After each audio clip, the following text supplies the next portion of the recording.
Maths का हलवा में आपका एक बार फिर बहुत बहुत स्वागत।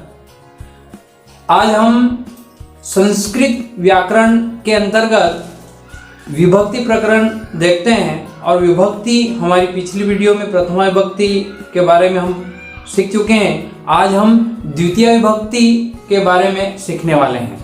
द्वितीय विभक्ति का कारक चिन्ह को होता है और कर्म कारक द्वितीय विभक्ति में होता है। सूत्र के अनुसार यदि देखा जाए तो कर्तुरीप्सित तमम कर्म, अर्थात कर्ता अपनी क्रिया के द्वारा जो सर्वाधिक अभिष्ट चाहता है वहां पर कर्म कारक होता है और कर्म कारक में द्वितीय विभक्ति होती है। यथा जैसे हम उदाहरण के रूप में देखते हैं, वैष्णवी चित्रम पश्यति, वैष्णवी चित्र को देखती है। अब द्वितीय विभक्ति में जो कारक चिन्ह होता है वो को होता है और जहां पर कारक चिन्ह को होता है वहां कर्म कारक होता है और कर्मणि द्वितीय, कर्म कारक में द्वितीय विभक्ति होती है। अब यहां हम देखते हैं, वैष्णवी चित्रम, चित्र को, पश्यति देखती है। अब यहां जो कर्ता होता है वो सर्वाधिक किसको चाह रहा है, किसको देख रहा है?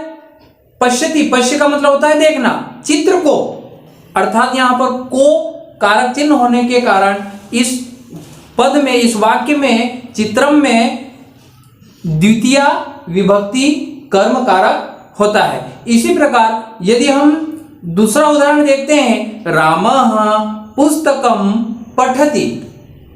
अब हम देखते हैं एक और महत्वपूर्ण बात ये कि इस एक पूरे वाक्य में जितने भी पद होते हैं, इस वाक्य के लास्ट पद में, आखिरी पद में जो होता है वो क्रिया होता है पठ धातु। पठ का मतलब होता है पढ़ना, लेकिन जो क्रिया होता है उसके अलावा जितने भी पद होते हैं वो कारक किस श्रेणी में आते हैं? यदि हम इस पुस्तकम को यदि नहीं पढ़ते हैं तो रामा पठति, राम पढ़ता है।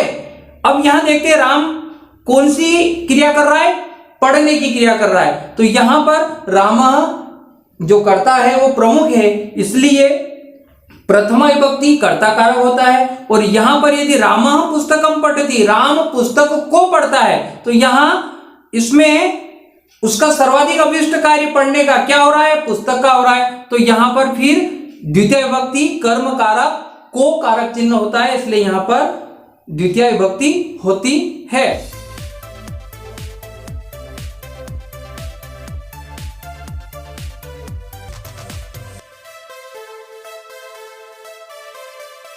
जैसा कि हमने पहले प्रथमा विभक्ति में हम सीख चुके हैं कि विभक्ति दो प्रकार से लगती है, कारक विभक्ति तथा उपपद विभक्ति।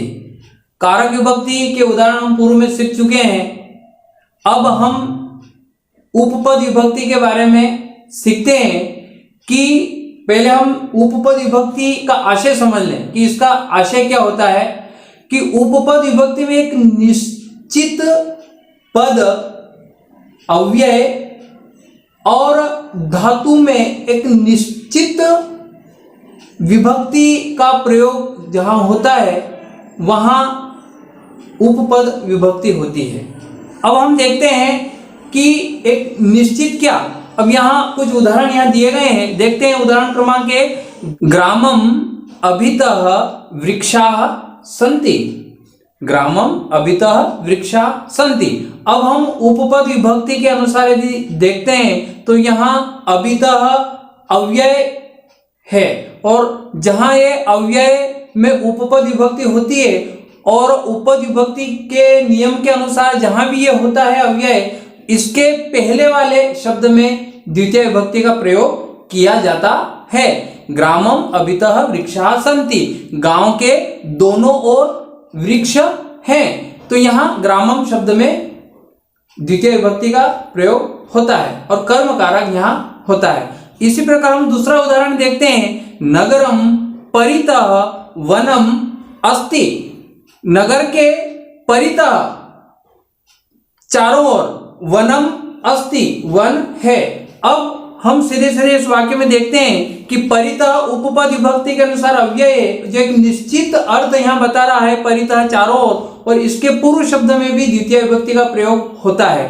अब हम एक और विचार प्रश्न यहाँ है, देखते हैं कि इस पहले वाक्य में ग्रामम अबिता, अब यहां देखा जाए तो यहां पर जो द्वितीय पद में जो अ स्वर है और यहां पर हमने म में हलंत लगाया है, यहां भी देखा जाए तो यहां पर व्यंजन वर्ण है और र पर अनुस्वर लगाया है। इसका क्या कारण है? तो व्याकरण के नियमानुसार यहां हम देखते हैं कि यदि इस द्वितीय शब्द या पद में यदि इसका पहला वर्ण स्वर वर्ण होता है तो निश्चित ही यहाँ पर जो उसके पूर्व वाला शब्द होता है उसका अंतिम वर्ण में वो मकार होता है, हलंत लगता है। यहाँ देखिए आप, यहाँ यदि प व्यंजन वर्ण है तो यहाँ पर र में अनुस्वार हो जाता है। अब हम यहाँ देखते हैं इस पहले वाक्य में कि वृक्षा संति, अब यहाँ ये संति बहुवचन दर्शा रहा है, तो यदि इस दूसरे शब्द में वृक्षा वृक्ष बहुवचन है तो क्रिया में भी संति है बहुवचन होता है। यहाँ देखिए आप, वनमस्ति नगरम परितः, वनमस्ति नगर के चारों ओर वन है। अब यहाँ वन एक वचन में आ रहा है इसलिए यहाँ क्रिया भी एक वचन में अस्ति का आशय होता है। इसी प्रकार अन्य उदाहरण में हम देखते हैं, तीसरा उदाहरण, विद्यालयम समया उद्यानम अस्ति। यहाँ ये अभितः और परितः हमने अभी देखा है कि ये अव्यय उपपद विभक्ति के अंतर्गत आ रहे हैं। अब यहां हम देखते हैं विद्यालयम समया उद्यानम अस्ति, विद्यालय के पास में उद्यानम अस्ति, बगीचा है। चौथा उदाहरण, मार्गम उभयता, मार्ग के दोनों ओर, उभयता एक निश्चित अर्थ, उभयता में दोनों ओर, वृक्षा संति पेड़ हैं, यानी रास्ते के दोनों ओर पेड़ हैं। अगला उदाहरण, पुत्रम विना, विना का आशय होता है बिना, बिना, पुत्रम विना माता दुखिता अभवत्, पुत्र के बिना माता दुखी हुई। अब हम देखते हैं इन पांचों वाक्यों में जो ये उपपद विभक्ति अनुसार जो अव्यय हैं, ठीक अव्यय उपपद के पहले वाले शब्दों में ग्रामम, नगरम, विद्यालयम, मार्गम, पुत्रम, इन पांचों शब्दों में द्वितीय विभक्ति का प्रयोग होता है। तो हमने अभी जाना कि विभक्ति दो प्रकार की होती है, कारक विभक्ति जो हम पूर्व में सीख चुके हैं, और दूसरी होती है उपपद विभक्ति। तो उपपद विभक्ति में एक निश्चित, जो आपको बताया मैंने, निश्चित शब्द अव्यय या धातु के पहले जो शब्द होते हैं उसमें ये लगती है, और सीधा सीधा संबंध इस उपपद विभक्ति में एक निश्चित अव्यय का अर्थ है उसके ठीक पहले वाले शब्द में ये लगाई जाती है, और वहां पर कर्म कारक द्वितीय विभक्ति होती है। अभी पूर्व में हमने उपपद द्वितीय विभक्ति के कुछ उदाहरण हमने सीखे थे। अब हम अन्य उदाहरण के माध्यम से कि द्वितीय विभक्ति के या उपपद विभक्ति की परिभाषा के अनुसार पद, अव्यय या धातु के कारण जहां द्वितीय विभक्ति होती है उसके कुछ अन्य उदाहरण अब हम यहां देखते हैं। उदाहरण एक, रामः शय्याम अधिशेते। अब इस वाक्य में महत्वपूर्ण बात यह है कि यहां अधिशेते में शिंग धातु है, और यहां धातु वाले शब्द के ठीक पहले जो पद आता है उसमें द्वितीय विभक्ति का प्रयोग होता है। अब यहां हम देखते हैं, रामः शय्याम अधिशेते, राम शय्या पर सोते हैं। तो यहां पर जो ये अधिशेते शब्द में जो शिंग धातु है जिसका आशय होता है सोना, तो इस अधिशेते शब्द की धातु के पूर्व जो शय्याम शब्द आया है वहां पर द्वितीय विभक्ति का प्रयोग हुआ है। इसी प्रकार हम अन्य दूसरा उदाहरण भी देखते हैं, विष्णु वैकुंठम अधितिष्ठति, विष्णु वैकुंठम अधितिष्ठति। अब यहां हम देखते हैं कि तिष्ठ जो है, तिष्ठ का आशय होता है बैठना, या धातु का मूल रूप स्था है, स्था यानी बैठना।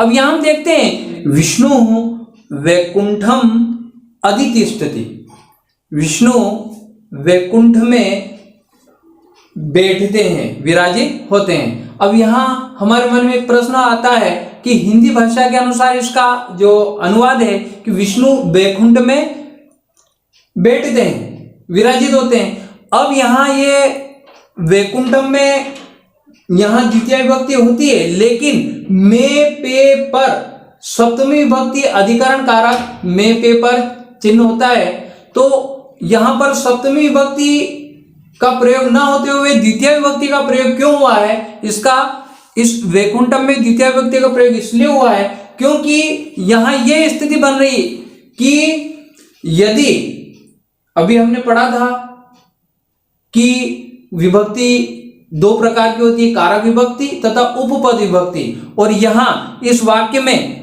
अधितिष्ठति में स्था धातु है और इस स्था धातु के ठीक पूर्व वैकुंठम शब्द यहां पर आया है, और इस स्था धातु की उपपद विभक्ति की प्रमुखता के कारण यहां पर वैकुंठम शब्द में द्वितीय विभक्ति का प्रयोग हुआ है। नहीं तो हमारे मन में तो यह आता है कि अधिकरण कारक में वैकुंठ में बैठते हैं या विराजित होते हैं, तो यहां सप्तमी विभक्ति आना चाहिए, लेकिन ऐसा नहीं हुआ है, यहां पर द्वितीय विभक्ति का प्रयोग ही हुआ है। इसी प्रकार इस पहले वाले वाक्य में भी अधिशेते शिंग धातु के कारण यहां पर संयम पद में द्वितीय विभक्ति का प्रयोग हुआ है। अब हम देखते हैं तीसरा उदाहरण, प्राचार्य उच्चासनम अध्यास्ते, प्राचार्य उच्चासनम अध्यास्ते।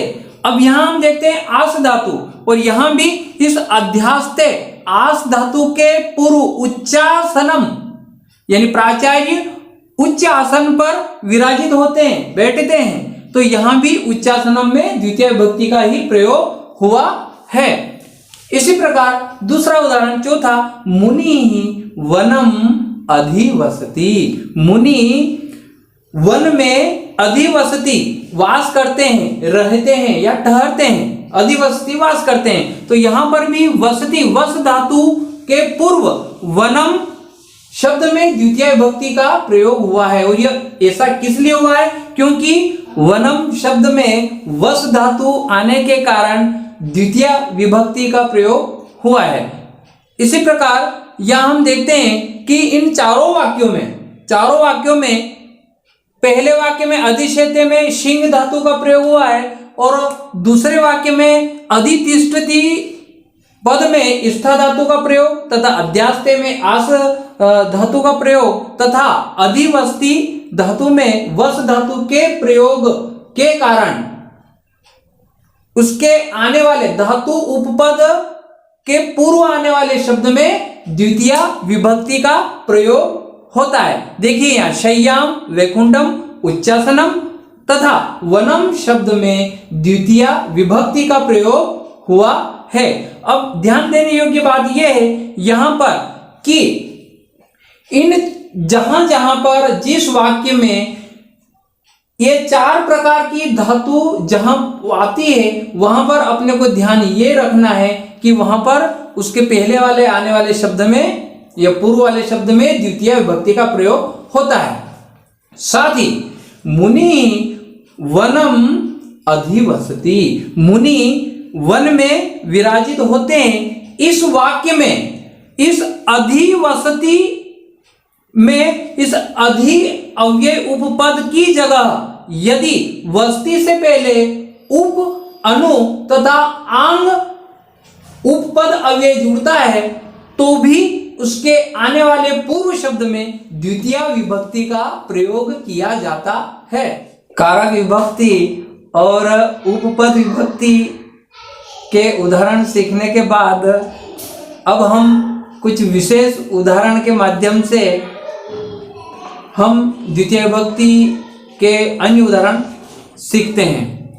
पहला उदाहरण, छात्र 12 वर्षाणि अपठत्, छात्र 12 वर्षाणि अपठत्। यहां पर पठ धातु के कारण पठ्य धातु का आशय होता है पढ़ना, लेकिन यहां पर विशेष उदाहरण हमने बोला था, तो विशेष उदाहरण अर्थात छात्र 12 वर्षों से लगातार उसने अपनी पढ़ाई की, तो ये निरंतर व्यवधान रहित, उसने बिना बाधा के व्यवधान रहित लगातार 12 वर्षों से पढ़ाई की, तो व्यवधान रहित कालवाची वाक्य होने के कारण यहां पर द्वादश वर्षाणी में द्वितीय विभक्ति का प्रयोग हुआ है।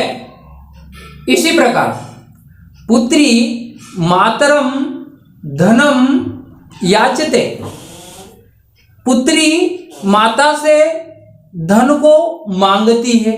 अब यहां इस वाक्य में भी याच धातु का प्रयोग हुआ है और याचते के ठीक पूर्व उपपद के कारण यहां पर धनम शब्द में द्वितीय विभक्ति होती है, लेकिन यहां पर विशेष पुत्री किससे मांग रही है? माता से मांग रही है धन को, इसलिए यहां पर मातरम शब्द में द्वितीय विभक्ति का प्रयोग होता है। मातरम शब्द में द्वितीय विभक्ति का प्रयोग होने के कारण ऐसा नहीं है कि धनम में द्वितीय विभक्ति नहीं है, धनम में भी द्वितीय उपपद विभक्ति है, लेकिन यहां पर पुत्री विशेष रूप से अपनी माता से धन की याचना कर रही है, मांग रही है, इसलिए मातरम शब्द में द्वितीय विभक्ति मानी जाती है। साथ ही अगला वाक्य, शिष्य गुरुम प्रश्नम पृच्छति, शिष्य गुरु से प्रश्न को पूछता है। यहां पर पृच्छ धातु है और पृच्छति शब्द के पद के बाद प्रश्नम शब्द में द्वितीय उपपद विभक्ति यहां पर है, लेकिन गुरु शब्द में भी द्वितीय विभक्ति ही मानी जाती है, लेकिन यहां पर शिष्य गुरु से प्रश्न को पूछता है, इसलिए यहां प्रश्न में द्वितीय विभक्ति उपपद विभक्ति के रूप में मानी जाती है। साथ ही चौथा उदाहरण, मालाकारः पादपम पुष्पाणि चिनोति, चिनोति में ची धातु है। यहां पर हम देखते हैं कि मालाकार अर्थात माली, पादपम पुष्पाणि पौधों से फूलों को, चिनोति चुनता है, पादपम पौधों से पुष्पों को चुनता है, यहाँ ची अर्थात चुनता है, तो यहां पर पुष्पाणि शब्द में द्वितीय विभक्ति का प्रयोग हुआ है। पुष्पम का जो बहुवचन होता है पुष्पाणि, फलम फले फलानि, तो यहाँ पुष्पाणि शब्द में द्वितीय उपपद विभक्ति होती है। इसी प्रकार पादपम में भी द्वितीय विभक्ति है, लेकिन यहां विशेष रूप से पुष्पाणि शब्द में द्वितीय विभक्ति है। अब हम इन विशेष उदाहरणों के माध्यम से हमने ये सीखा कि जो धातु है, धातु से पूर्व वाले पदों में द्वितीय उपपद विभक्ति मानी जाती है। इसी प्रकार चार्ट के अनुसार अन्य दूसरे वाक्यों में भी धातु से पूर्व पहले जो शब्द होता है, पद होता है, उसमें द्वितीय विभक्ति का प्रयोग किया जाता है। साथ ही एक और अन्य महत्वपूर्ण बात यह है कि 16 द्विकर्मक धातुओं में भी द्वितीय विभक्ति का प्रयोग किया जाता है, जो हम चार्ट के माध्यम से हम सीखेंगे कि वो 16 द्विकर्मक धातुएं कौन सी है तथा अन्य उदाहरण कौन कौन से द्वितीय विभक्ति के हैं, वो आप चार्ट के माध्यम से ठीक प्रकार से, भलीभांति प्रकार से सीख सकते हैं। धन्यवाद।